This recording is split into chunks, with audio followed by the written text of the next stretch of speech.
დილამშვიდობისა მეგობრებო, ყველას მოგესალმებით, როგორ ბრძანდებით. მე დღეს დილით გადავწყვიტე, რომ ჩემს მეუღლეს, რომელიც გერმანელია და საქართველოში ცხოვრობს უკვე 2008 წლიდან ხშირი სტუმარი იყო და ჩემთან ერთად უკვე მე-7 თუ მე-8 წელია, რომელიც 2016-დან რამდენი წელი გავიდა ხო?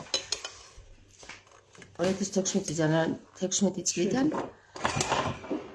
უკვე საქართველოში ცხოვრობს ჩემთან ერთად და ყავს 3 შვილი და ჩემი მეუღლე არის ძალიან კარგი კულინარი.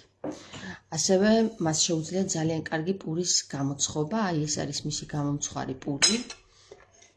კარაქიანია ეხლა ეს არის კარაქის გარეშე. ეს არის ხორბალი, რომელიც ჩვენთან ასურეთში მოდის.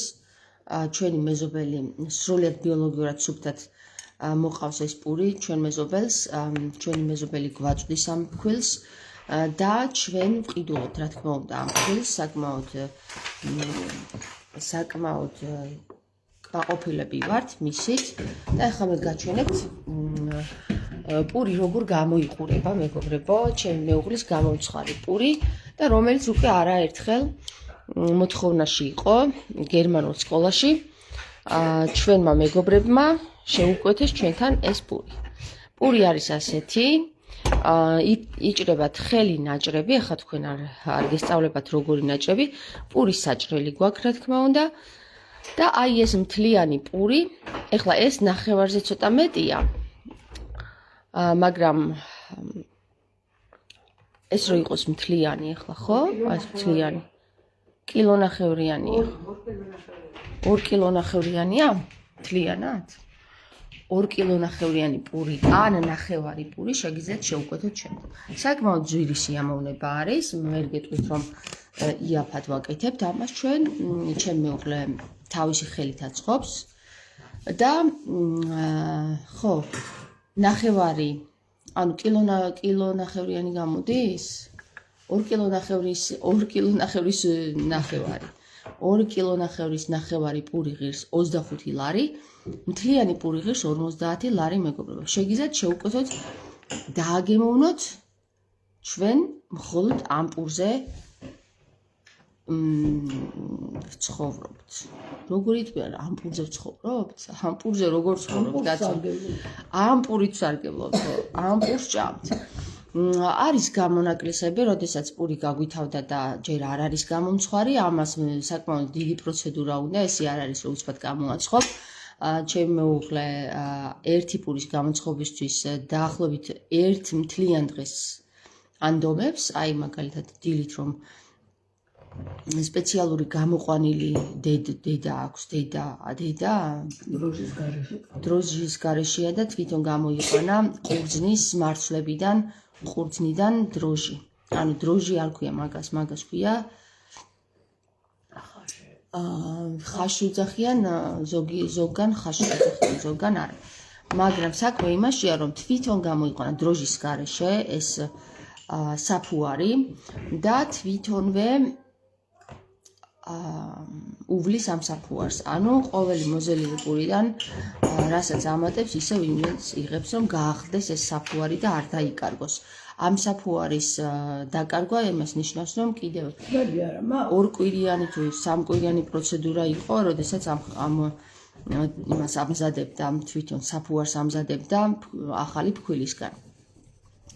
აქედან გამომდინარე, მეგობრებო, ჩვენ სულ გვაქვს ეს პური და თუ კი გათავდა პური და სანამ მეორე პური გამოცხება, მანამდე ჩვენ ჭამთ ჩვეულებრივ თეთრ პურს, რაც არ არის ჯანსაღჯარმთელი. ეხლა მე ჩემს გოგონას გავუმზადებ კარაქიან პურს და თან გეჭორავებით. ისე სხვათა შორის რაღაცა ქვემოდან რო ვიღებ კადრს, ხო, მე ესე ჩანს თითქოს მოვიმატე და არ მომიმატია, მეგობრებო, ისევ-ისევად. აი უბრალოდ ხშირად ზემოდან ვიღებ ხოლმე კაცრს და ზემოდან არ ჩანმან პუტკუნა, ისეთი ლოყები მაქვს, რომ ქვემოდან რო ვიღებ პუტკუნა ლოყები მიჩანს. ისე საერთოდ 5 კილოს ამატებს დიგიტალური აპარატები ადამიანს. გაცილებით უფრო გამხდარი შეიძლება იყოს ადამიანი, მაგრამ თუ აქვს სიმრგვალეები, ის უფრო გაცილებით პუტკუნა ჩანს, ვიდრე არის ცხოვრებაში. ასე რომ არ შეგეშინდეთ, არ მომიმატია, ყველაფერი ილუზია, ყველაფერი. ეხლა მე დღეს რა მინდოდა კიდე მეთქვა, იცით მეგობრებო, დღეს მინდოდა მე ლაპარაკა, იცით რაზე? აი ერთობაზე მინდოდა მე ლაპარაკა რა. რადგან ახლა პურის თემა არის, ხო? პური ხომ იცით არის ქრისტეს ორგანიზმი. და პური არის სხვადასხვა კომპონენტების ერთობა, მხოლოდ ფქვილი არ არის პური და მხოლოდ წყალი არ არის პური. პური არის წყალის, ფქვილის და საფუ არის ერთობა, მარილის. დედიკო გამომართვი ჩემო გოგოს კნუტო. ყურძნისაც ეს პური ამ შემთხვევაში არის ყურძნის, წყლის, მარილის და ქართული წითელი დოლის ფქვილის ერთობა. აი ეს ხორბლის ერთობა არის. ეს არის ქართულ დოლზე და ანუ აქ ასურეთში ესეთი გაგვიმართლა, რომ ძალიან კარგი მეზობელი ყავს, რომელმაც გადაარჩინა ქართული დოლი, აღადგინა და აი ეს ხორბლის სახეობა, რომელიც შემონახული იყო და აღადგინა და მოყავს თავისივე მიწაზე, ეკოლოგიურად სუფთა, დიახ, ეკოლოგიურად სუფთა ხარისხიანი იქნება, კარგია, დიახ, მარინა, ესეა. ხარისხიანია, არანაირი დანამატი არ აქვს ამას, აბსოლუტურად არანაირი დანამატი. ერთადერთი ის არის, რომ ჩვენ გაგვიმართლა და ეს ქართული ფქვილის დოლის აღდგენა დაიწყო ჩვენმა მეზობელმა. ჩვენ შემთხვევით გავიგეთ ამის შესახებ და მისგან შევიძენთ ხოლმე ფქვილს ყოველ წლიურად. სხვადასხვა ჩვენი ძალიან საყვარელი მეზობელი არის ძალიან სოციალურად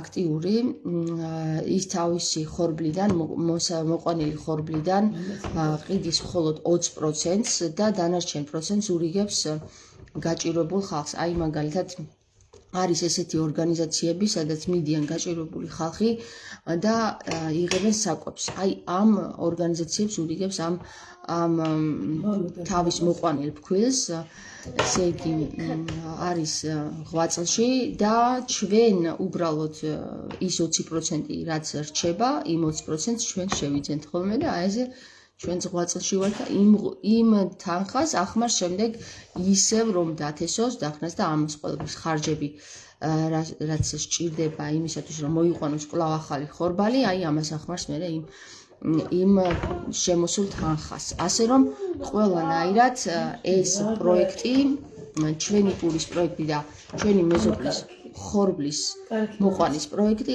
არის სოციალურად დაუცველი ადამიანებისთვის, რა თქმა უნდა,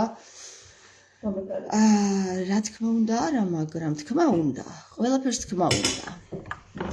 აი ეს რა თქმა უნდა სიტყვა რა უცნაური გვაქვს ჩვენ. ყველაფერს თქმა უნდა დღესდღეობით მეგობრებო, არავინ არ გაიგეთებს რეკლამას, შენ თუ არ გაიგეთე რეკლამა რა. ესია სამწუხაროდ დღევანდელ დღეობაში.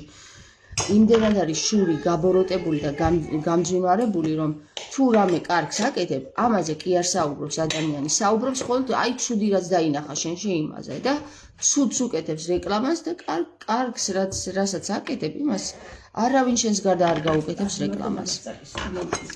ეხლა რო არ ჩავიხვი ერთი და იგივეში ერთობაზეა საუბარი და ეხლა მოდი ვისაუბროთ ერთ საკითხზე რა მანამდე უდა მოვიწმინდოთ ცხვირი უკაცრავად.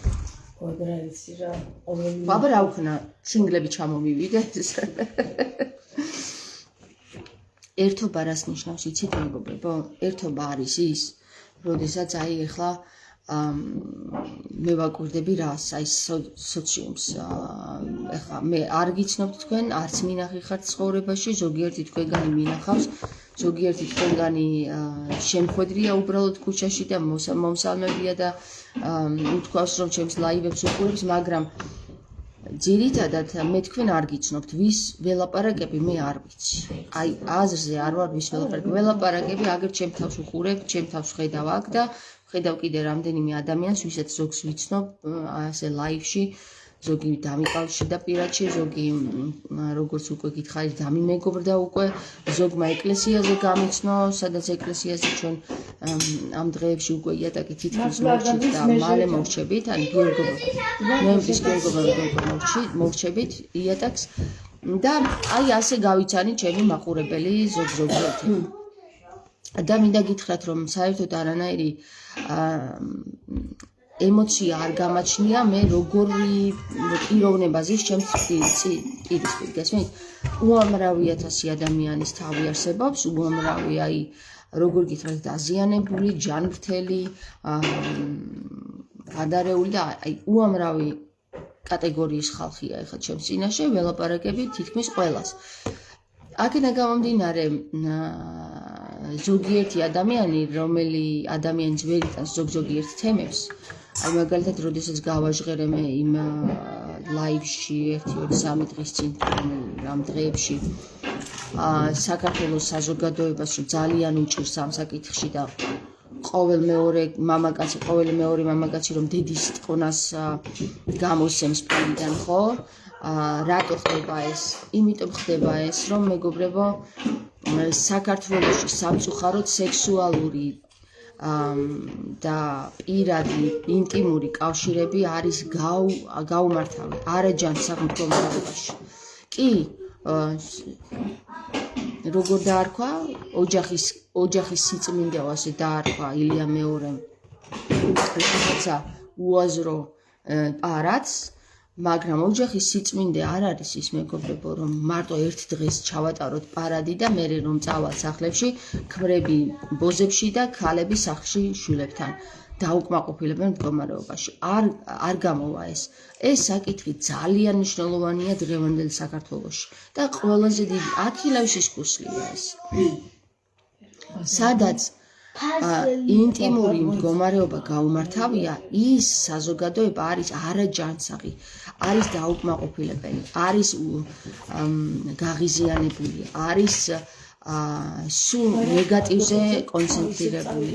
არ არის აი ორი გაზმი არ აქვს, გესმით? არის მარტო გაზმი.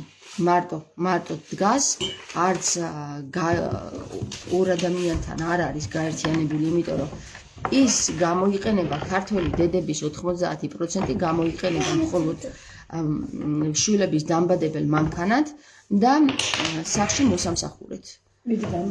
ეს რა თქმა უნდა თანდათან ტენდენცია იცვლება, იმიტომ რომ ბევრი ქალბატონი აზრზე მოდის და ცნობიერდება ამ საკითხში, არსებობენ ფსიქოლოგები, რომლებიც ამ საკითხზე საუბრობენ ხმამაღლა და მოკლედ ზოგ-ზოგიერთებმა თავის თავს უშველეს და ამ საკითხში მოიგوارეს საქმეები, მაგრამ იმან ვინც ვერ მოიგوارა საქმე, იმდენად ნეგატივი გამოდის მისგან, რომ ჩვენ აი როგორც კი დავინახავთ ადამიანს, რომ ამ საკითხზე საუბრობს, გავრბივართ. აი რამდენი ადამიანი, ხო 20 ადამიანი ჩემი გვერდიდან გაშვა. იმიტომ რომ ვერ აიტანა ეს თემა, იმიტომ რომ მასში არის პრობლემა. რომელ თემასაც ვერ აიტან, ესე იგი პრობლემას ხედავს შენ თავს გამხელს. როცა ამხელენ, ბევრი ადამიანი ამას ვერ იტანს. ეხლა ჩემნაირი ქერუბიმი ადამიანები ყველაფერს იტანენ და ყველაფერი აინტერესებთ ყველა საკითხი და აინტერესებთ ყველა ადამიანი, მათ შორის გიჟების მდგომარეობაც, მათ შორის ჭკვიანების და ზე ადამიანების მდგომარეობა, ყველას აინტერესებთ. ეგრე არ არის, რომ მარტო ერთი კატეგორია ხალხის ამოვირჩიე და მარტო იმათთან ვიბრატაო რა. ამიტომ რადგან ქერუბიმები და სერაფიმები ამ სამყაროში ნაკლებად ყავს დაზიანებული ადამიანები, რომლებშიც უნდა აღდგეს ადამიანურიც კი არა ზეკაცი უნდა აღდგეს ამათში. ზეკაცი კი ნიშნავს იმას, რომ კავშირში ხარ სულთან. სულთან კავშირზე ჩვენ ხშირად ვისაუბრეთ, რას ამბობს ქრისტე, რა არის სულთან კავშირში, რომ ამბობს, რომ ეს მე რა არის? მე შვიდი რატო გიწერია? უკვე ნეტარია ის ადამიანი, ვინც სულთან კავშირი მოიპოვა. თუ სულთან კავშირი არ გაქვს, შენ გაშინებს ესეთი თემები, როგორიც არის ინტიმური საკითხები, საკითხები როგორიც არის ადამიანის ფსიქოლოგია, ფსიქიკა, ტრანსცენდენცია, ჩარჩოების გარეთ გასვლა, მონობიდან გამოსვლა. ასეთი საკითხები გაშინებს, რატომ იცით, აი ჩარჩოში რო არის ადამიანი მოქცეული, აი ჩამოყალიბებულია, ყველა არ არის ესე, ყალიბია უკვე. ყალიბი აქვს მას, მაგრამ აი ეს ყალიბი რომ დაამსხვრიოს და თავისი ფორმა მიიღოს, რომელიც პირველ ქმნილია, ღმერთის პირველ ქმნილის სახია. ამას დიდი ენერგია სჭირდება. დედა, იქით ოთახში გავიდე? დედიკო, ეხლა ლაივში რო ვარ, მაინც ახლა მოგინდათ მათემატიკის სწავლა? მე არ მომინდა ბაბა. ხო და მაშინ აბა ეხლა მაცადეთ რა ცოტა ვილაპარაკო რა. ხო და რა ვიცი, თუ გინდა ვილაპარაკებ და თუ არ გინდათ კიდე ეხლა ეგ მადარდეთ კიდე აგერ ვდგავარ და გასწავლით იმას, რაც შეიძლება რომ ადამიანმა უფასოდ მიიღოთ. ეს ცოდნა რომ სადმე მიიღოთ, მე პირადად გამოცდილი მაქვს საქართველოში 750 ლარი გადავიხადე იმაში, რომ ადამიანმა თავისი ცხოვრებისეული გამოცდილებები 2 საათის განმავლობაში საათნახევარი ილაპარაკოს და ერთი პატარა ის მომცეს გადმომიგდოს ლუკმა იმისათვის, რომ რაღაცა ვისწავლო ახალი იმ საკითხში, რაზეც ფული გადავიხადე. კაცო, ვერ ვხვდები, მარტო მე ვარ ის, ვინც საუბრობს და ვისაც საკუთარ თავზე გამოცდილებებიდან საუბარი შეუძლია. სხვა ფულს თუ გახდევინებთ, მაშინ დაგიწესებთ ფულს, თუ ეგრე გინდათ რა, თუ ეგეთი მოთხოვნილება გაქვთ, რომ ფული დავაწესო და აუცილებელია ამ ყალიბში ჩავჯდე მეც თქვენ ყალიბში, რომ სადმე ცოდნა თუ მიიღე ფული უნდა გადაიხადო. გავაკეთებ მაგას, დამიწერეთ რა უბრალოდ აგერ კომენტარებში. კი, თამარ მე მინდა ფულის გადახდა. თუ გინდათ ფულის გადახდა, კაცო, რა პრობლემაა? ფული არ დამაზიანებს მე პირიქით. წამადგება კარგ საქმეებში. აი ახლა 12 ადამიანი მიყურებთ, გინდათ ფულის გადახდა? იმ საკითხებში, რა საკითხებზეც მე ვსაუბრობ? და მე უფრო დაფასებული ვიქნები. რა თქმა უნდა, მე უფრო დაფასებული ვიქნები, იმიტომ რომ ფულს ავიღებ. და ეხლა უფასური ვარ, იმიტომ რომ ფულს არ ვიღებ არავისგან და ესე იმავშვები, რა ქვია, გავცემ ჩემს სიმდიდრეს. ეს არის ჩემი სიმდიდრე, ჩემი ცოდნა არის ჩემი სიმდიდრე რა. ვიღაცა შეიძლება სწვენია ჩემს გვერდზე ყოფნის და მოსმენის, ვიღაცა შეიძლება სწვენია და ეშინია რომ ჩემი ვიდეოები გააზიაროს, ვიღაცას კი არა 100 კაციდან 90 კაცს ეშინია ჩემი ვიდეოების გაზიარების. 100 კაციდან 90 ეშინია რომ თქვას რომ მე მისმენს. რატო იცით? უმადურია და იმიტომ რა. იღებს ცოდნას უფასოდ და მაინც ეშინია. უმადურია, ეს არის უმადურება, როცა ადამიანში არის დიდი რაოდენობით. იქ შიში უფრო ერევა ადამიანს ვიდრე სიმართლე და ჭეშმარიტება რა. ეხლა პირადში მწერენო, პირადში მიგზავნიან ვიდეოს და მწერენ მაგარი ხარ. რა შემჭირდება პირადში რომ წერთ? თქვენი დამოწმება მე არ მინდა. მე ძალიან კარგად ვიცი ვინც ვარ და რანაირი მაგარიც ვარ რა. თუ ვინმეს გჭირდებათ მე მითხრათ რომ აი ხარში დამიდგეთ, საყოველთაოდ დადეგით რა შემჭირდება პირადში რომ წერთ, მაგარი ხარ. და მომეწონა და არ მჭირდება ეგ რა, არა მაქვს მე თვით კომპლექსი. პირადში ნუღამ ეს უფრო მაღიზიანებს მე. პირადში რომ წერთ დამალულში, დაფარულში, მე ეს აი პირდაპირ მაჩვენებს რომ თქვენ იმ ხელაშიშის ქვეშ იმყოფებით რომ ვერც კი აზიარებთ ჩემს ვიდეოს, ვერც კი მიწერთ კომენტარს, აზე ხართ რა დღეში ხართ ხალხო. იმის გამოჩენის გწვენიათ რომ კომენტარი დამიწერო და აგერ კიდე ერთ-ერთმა დამიწერა თამარო შენთან რომ კომენტარი დავწერეო, მას მერე უფრო დამემატა ხალხი, მეგონა დავკარგავდი ხალხსო. აზე ხარ რა აზრები აწუხებთ ადამიანებს? ამიტომ ვერ ხდება წინსვლა, ამიტომ ვერ გვაქვს ხალხო, იმიტომ რომ გეშინიათ, რაღაცის გეშინიათ. სულ ერთია შიში, მარტო ერთი კი არ არის, შიში უამრავი სახის არის. შიში არის ის რომ მე რო ამ ადამიანზე ვილაპარაკო ჩემს მეგობართან, მჭირდება დიდი ძალისხმევა. რატო გჭირდებათ დიდი ძალისხმევა? ერთ-ერთი ჩემი მეგობარი ის მეგობარი, რომელმაც ჩემთან ერთად ვარდი გაათავისუფლა ჯვარზე, ამ ადამიანს იმდენად მოუხდა ჩემი დაცვა, რომ საგიჟეთში გააგზავნეს, გესმით? აი ესეთ მდგომარეობაში შეიძლება ჩავარდეთ და ჩემთან არ იქნებიან ისე ჩემზე არ ილაპარაკებენ შიშარა ადამიანები ჩემზე მხოლოდ გაბედული და ძლიერი ადამიანები ილაპარაკებენ არ მჭირდება პირაჩი ნუმწერთ რომ კარგი ვარ ვიცი რა მაგარიც ვარ თვით შეფასება საუკეთესო მაქვს ვიცი რა კარგიც ვარ ვიცი რა ძლიერიც ვარ და ყველაფერი ვიცი ჩემზე აღარ მჭირდება თქვენი ქებადიდება თუ რამე ისწავლეთ ჩემგან გადაეცით ხვებს რა და თუ კითხავთ ვისგან იციო მაშინ უთხარი ვისგანაც იცი რატო გეშინია კაცო ისი გეშინია უმადური ხარ რა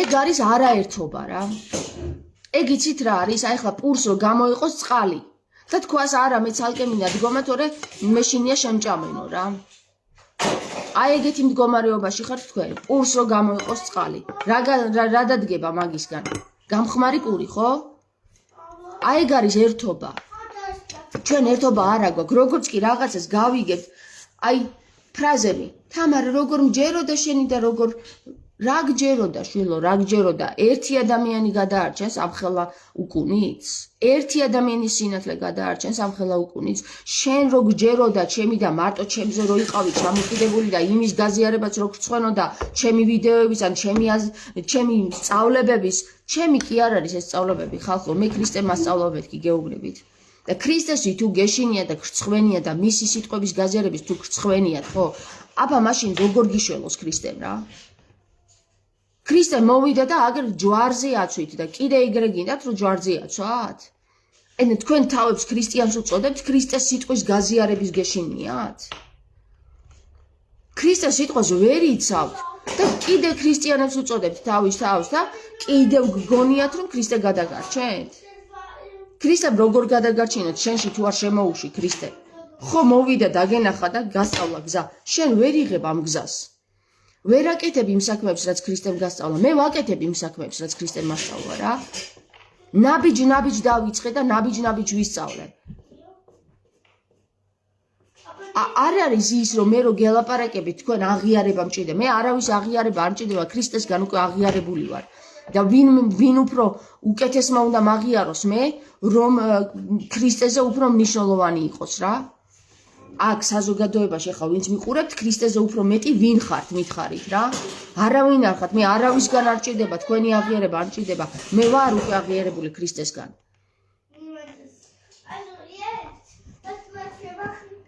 ეს ყველა ნაბიჯზე მიმტკიცდება. ყველა ნაბიჯზე მიმტკიცდება, რაც ვთხოვე ქრისტეს ამისრულა რა, ჩემი მონაკი არ არის, ბიჭო, რაც ვთხოვე, ითხოვე და მოგეცემათო და ვთხოვე და მომეცა.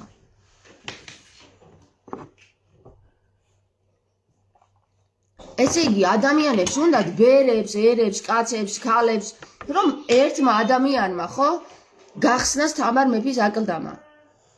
თამარ მეფის აკლდამა, მარტო თამარ მეფის აკლდამის გახსნა არ არის, მეგობრებო რა. თამარ მეფის აკლდამის გახსნა არის სრულიად ცნობიერების ამოყირავება სოფლიო მასშტაბით. და ერთმა კაცმა გინდათ გააკეთოს ეს. ჩემი ძმის არ იყოს. რო გახსნი მერე დავიჯერებო რა. რო გახსნი მერე დავიჯერებო მართალიაო. განა ის რომ მოდი დაგიდგები მხარში დაო, აგერ გავიგოთ სულ სიმართლეა.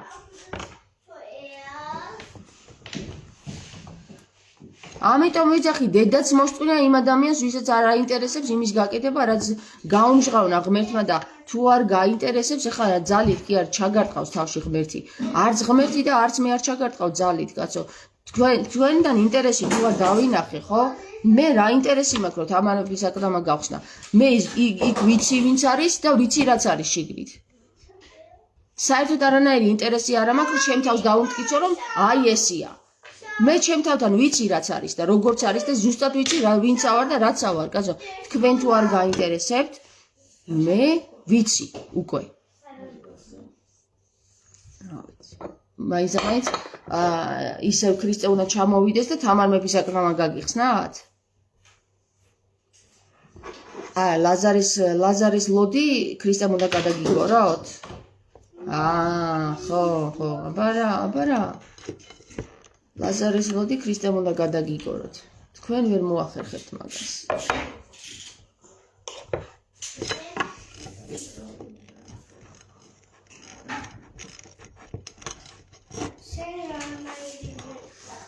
ეხ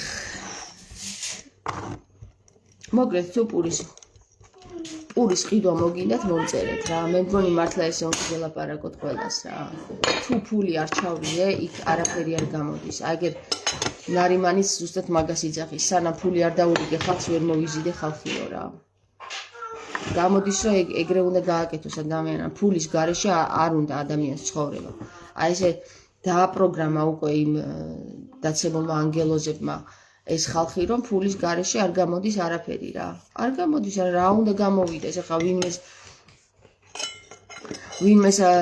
ვინმე დააფასებს იმას რასაც უფასოდ იღებს დაფასება ნიშნავს ზუსტად ფასის დადებას და ფასი თუ არ დაადე არავინ არ იცის შენი ფასი ამიტომ კარგად იყავით რა წავედი ხა მე შეჭამო გემრიელი პური